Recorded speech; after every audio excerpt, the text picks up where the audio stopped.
Good afternoon. I'm Dan Galde. It's Ted. Suzy.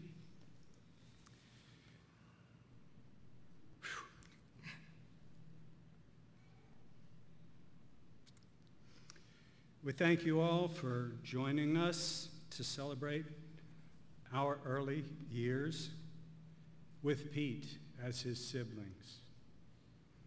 I want to set the scene real quick by saying that in the beginning, our family lived in and around Hamburg, New York. We guys were born in Millard Fillmore Hospital. I know we've got some alumni out there somewhere. But Suzy was born in Manhattan, New York. She's got a couple of things she wants to say about our first few years.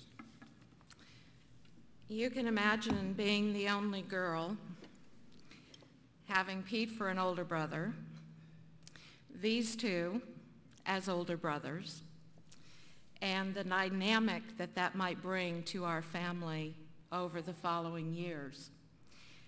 I heard Steve mention our brother Pete being a great teacher and a great communicator. And he came by all of that honestly, for those of you who know the background of the Galde family. And one interesting little dynamic that you may not be aware of is our family knew the Phillips family from the time we were probably, I being the youngest, all of us being within 4 years, since the time I was probably 5 years old.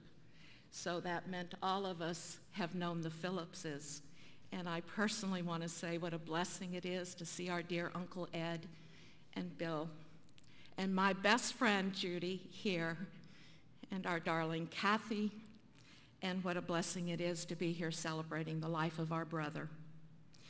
During our 18 years together, the original 18 years, we lived in Hamburg, New York. We moved to Dallas. We were at Camp Elhar. We were back to Dallas. We were in Duncanville. We were in Louisville. And now my older brothers are going to share with you some of those more memorable moments that we had growing up with Pete. We hear canoe stories. Well, we have a lot more stories to share with you.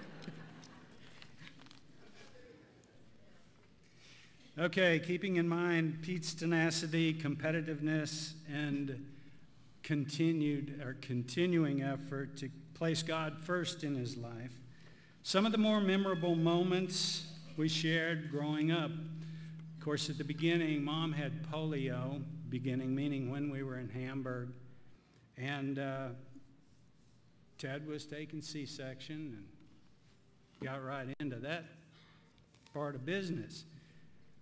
Shortly after that, though, the house burned down on Woodview Avenue, and Dad managed to get us all out.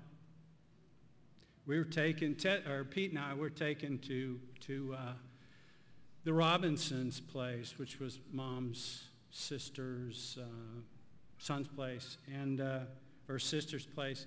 And Pete and I had burns on tops of our ears, and that began quite a challenge.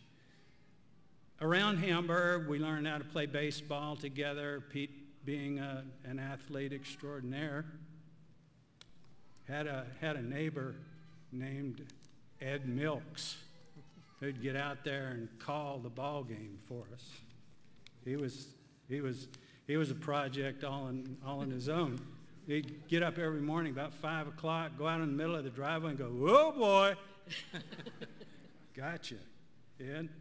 Anyway, then we kind of wrapped up that tour of duty at Hamburg with what I remember to be a big camping trip out in the garden, and Dad set up an old GI tent, and sure enough, rained cats and dogs that night.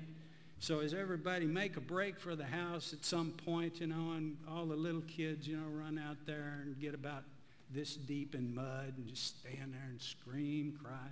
Dad comes, plucks us all out. Pete, he's still championing the cause.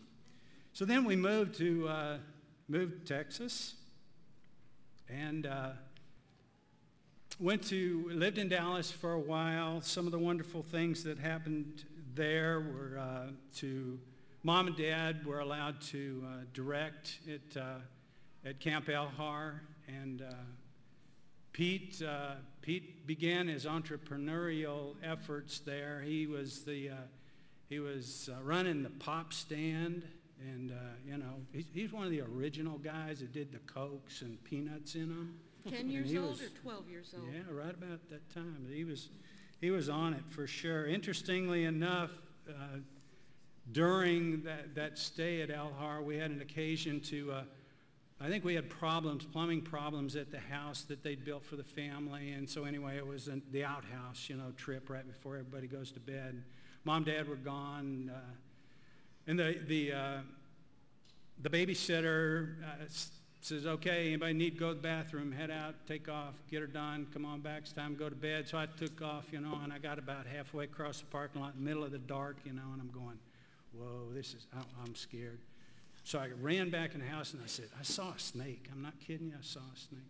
So she grabs everybody together, and here we all go out there. And sure enough, get out the end of the parking lot. Somebody said, Dan, shine the flashlight up here. I shined the flashlight across 5-foot diamondback rattlesnake laid out. Pete's in the air. I'm in the air. I leave my moccasins on the ground, do a 180, land about 10 feet backwards, and keep on going. And those were the fun times, the wonderful times. Shortly after that, we started playing football, started playing athletics in Duncanville. And Pete was in for football physical, and lo and behold, the doctors found a very serious spinal problem in that one of his vertebrae were completely out of position due to a genital defect. And so he went through some incredible times with surgery and recovery and learning how to function in a different way, and kept the faith. Super guy. Ted wants to tell about a little fun time we had in Dallas.